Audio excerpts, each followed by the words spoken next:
सदस्य का कार्यकाल कितना वर्ष का होता है? 5 वर्ष का होता है। ये याद रखेंगे। विधानसभा के सदस्य का कार्यकाल कितने वर्ष का होगा? 5 वर्ष का होता है।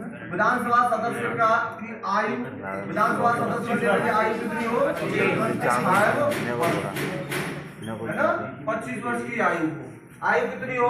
25 वर्ष की आयु। ठीक है, हमारा जो विधानसभा का सदस्य बना उसकी आयु 25 वर्ष होती है ना।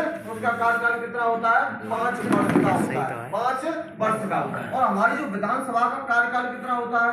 विधानसभा का कार्यकाल बता सकते हैं? विधानसभा का कार्यकाल भी 5 वर्ष ही होता है ना। 5 वर्ष का ही होता है। लेकिन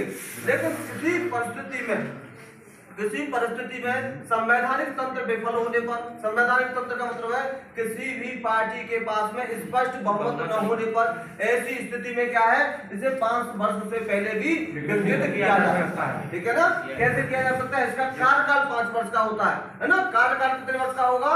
5 ही वर्ष का होगा। लेकिन 5 वर्ष से पहले अगर किसी पार्टी किसी के पास में स्पष्ट बहुमत नहीं होता तो वो क्या होगा? उससे पहले भी उसे विघटित किया जा सकता है। किसकी सलाह पर? मुख्यमंत्री की सलाह पर। कौन करेगा? राज्यपाल करेगा। ठीक है, तो ये प्रक्रिया यहाँ संपादित होती है। ठीक है, हमारी जैसे हम अगर कोई बातें करें, कोई विधेयक है ना, कोई कैसा विधेयक है, हम साधारण विधेयक की बातें करें, साधारण विधेयक की बातें करें है ना, तो जो साधारण विधेयक होता है ना, साधारण विधेयक होता है वो जो साधारण विधेयक है वो विधानसभा या विधान परिषद किसी भी सदन में पुनर्स्थापित किया जा सकता है। किसी भी सदन में है ना, हम इसमें भी कर सकते हैं और इसमें भी कर सकते हैं। किसी भी सदन में हम उसे पुनर्स्थापित किया जा सकता है। लेकिन जो धन विधेयक होता है, कौन सा? धन विधेयक होता है वो कहाँ स्थापित होता है? वो विधानसभा में ही पुनर्स्थापित होता है। विधानसभा में। कहाँ होगा? विधानसभा में। क्या होगा? पुनर्स्थापित होगा। कोई भी धन विधेयक है या वित्त विधेयक है और उसे शुरू किया जाना है तो वो कहाँ शुरू होगा? विधानसभा में होगा। कहाँ होगा? विधानसभा में। और जब धन विधेयक को पारित किया जाता है 2/3 बहुमत से, क्या हो जाएगा? पारित हो जाएगा।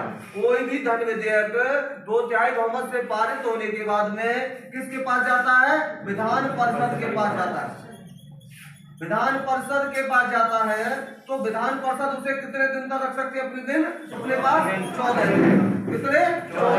14 दिन में वो अपनी सहमति दे या न दे, वो पारित हुआ मान लिया जाता है। अगर लौटा देती है तो सही बात है, नहीं लौटाती तो क्या होगा? फिर भी वो पारित होगा। तो ये विधानसभा की प्रक्रिया है। विधानसभा की प्रक्रिया के तहत ये सभी कार्य होते हैं। अब जैसे हम अगर बातें करें, एक क्वेश्चन आता है कि विधानसभा और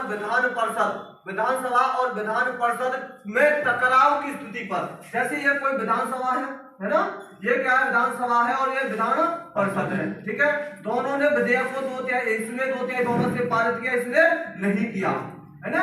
और इन दोनों में क्या है? अनबन की स्थिति है। ऐसी स्थिति में किसी प्रकार से संयुक्त अधिवेशन नहीं बुलाया जाता है ना। तो यहाँ क्या हो सकता है? संयुक्त अधिवेशन बुलाने का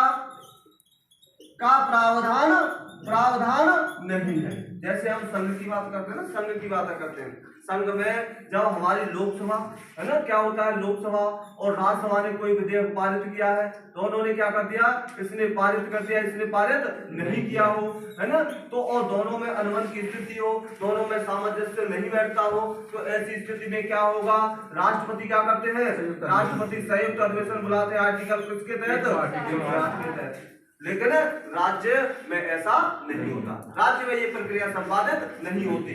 राज्य में क्या होगा? जब ऐसी स्थिति होगी, अनबन की स्थिति होगी, तो इस पर क्या होगा? ये प्रभावी होगा। कोई भी विधेयक है, इसने पारित कर दिया, इसने पारित नहीं किया, तो ये कैसी है? विलंबनकारी संस्था। कौन सी? विधान परिषद जो है वो कैसी संस्था है? विलंबनकारी संस्था। विलंबनकारी संस्था कैसे है? केवल ये कितने? पहली बार में 3 मास और दूसरी बार में कितने? 1 मास तक इस विधेयक को केवल रोक सकती है। पहली बार में कितने? 3 मास, दूसरी बार में कितने, एक बार। तो विलंबन ही तो कर रही है, विलंब ही तो हो रहा है या नहीं हो रहा?